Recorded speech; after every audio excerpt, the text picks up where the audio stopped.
What's up, everyone? Welcome back to another review, and this time we're taking a look at Frailty, directed by the late great Bill Paxton. Frailty tells the story of these two brothers who have a strange relationship with their father, who claims that he's being commanded by God to kill demons disguised as humans.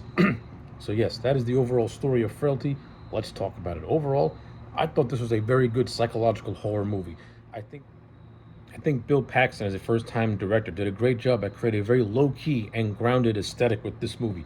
This movie does not have like these over-the-top crazy visions of God descending from heaven and telling this man to kill demons. It doesn't have these. It doesn't have any scenes where he touches somebody and he sees their demon form hiding behind human skin. No, no, no, no. This movie took the approach of being a grounded, realistic, psychological horror in which, up until the third act, we don't know if this man's actually seeing demons or if he's actually, or if his mind just completely broke because of his religion. Now, I am not a fan of the third act. I'm not saying the third act is bad. I just don't really like the fact that it kind of spelled out that everything that he was saying was indeed true. I would have kept it more open-ended in my opinion. But the first two acts of this movie and how Bill Paxton handled this story, I thought was absolutely fantastic. I think the cast in this movie is on point. Bill Paxton as the character of Dad Meeks, who is this man being commanded by God to kill demons. Bill Paxton put in a very Paxton put in a very creepy and grounded performance as a man who thinks that God is commanding him to kill demons who are disguised as people, and just seeing how he's fully convinced himself of this kind of puts a strain on the relationship that he has with his two sons. His youngest son Adam views his dad more or less as a superhero and someone that he idolizes and looks up to, and Adam, like his father, can see has these visions as well.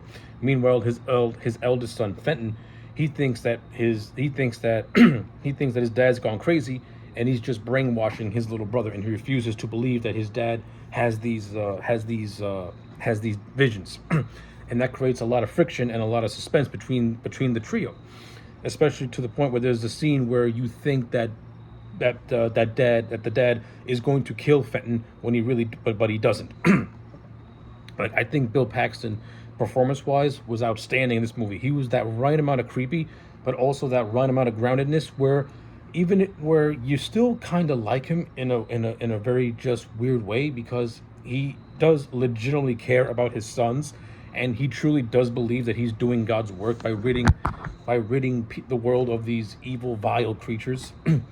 But I like how for the first two acts, it took the approach of not knowing if whether or not he's seeing these visions or not seeing these visions. I think the third act kind of doesn't ruin it. I think it explains it, and I would have kept it more vague.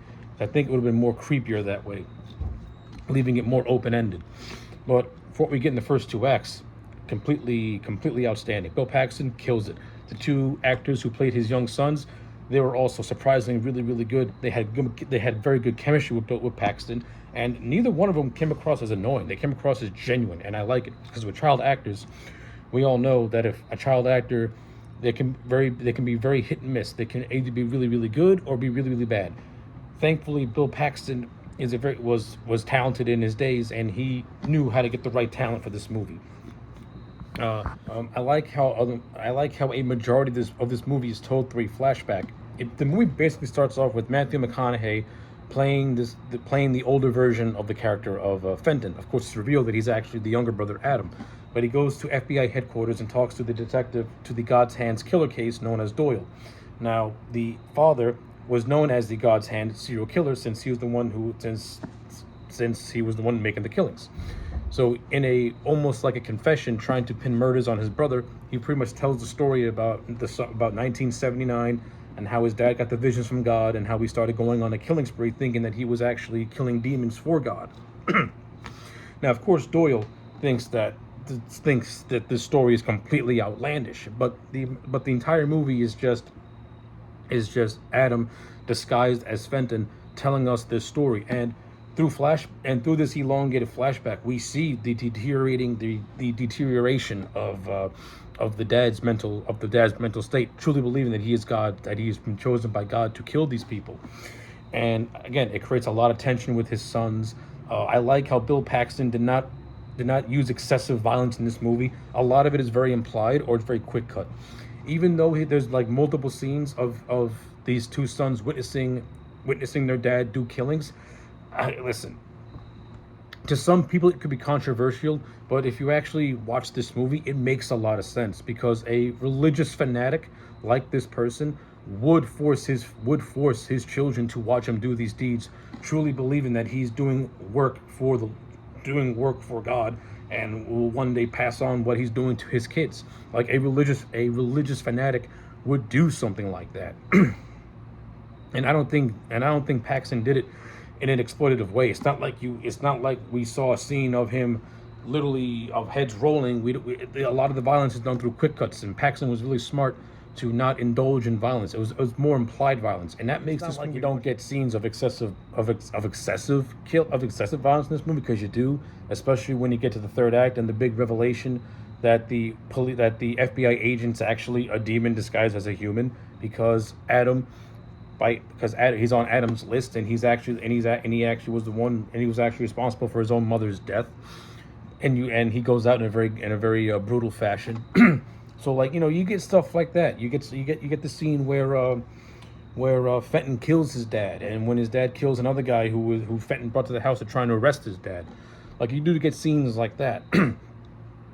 But it's not gratuitous or over the top or anything like that. It's not like you're watching a slasher or anything like that. It's kept very minimalistic, and that was a smart approach because this is a grounded story. This is more or less like a character study of a man's mind, basically. If you want to look at it like that, and it was done fairly well. Now, my biggest gripe with this movie really is the third act. Like, I'm okay with Adam posing as his younger brother as a way to throw the trail off of him, but I am on two sides about the visions actually being real visions and not just being a warped mind, and not just having a guy with a warped mind, basically. Like, I would have kept it more low key. I would have kept it more vague and not had the visions be real. That's just me personally. I think it would be much more creepier and much more open to interpretation if the movie did not explain that the visions were real the entire time, and that the dad was not really crazy, and that he really was killing bad people.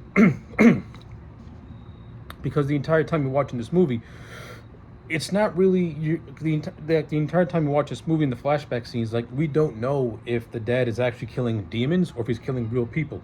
It's very, very vague with it, and it's kept mostly a mystery. I would have just kept that to the very, very end of the movie. That's just me personally. I think having this movie be more open to interpretation would have been so much better than explaining it.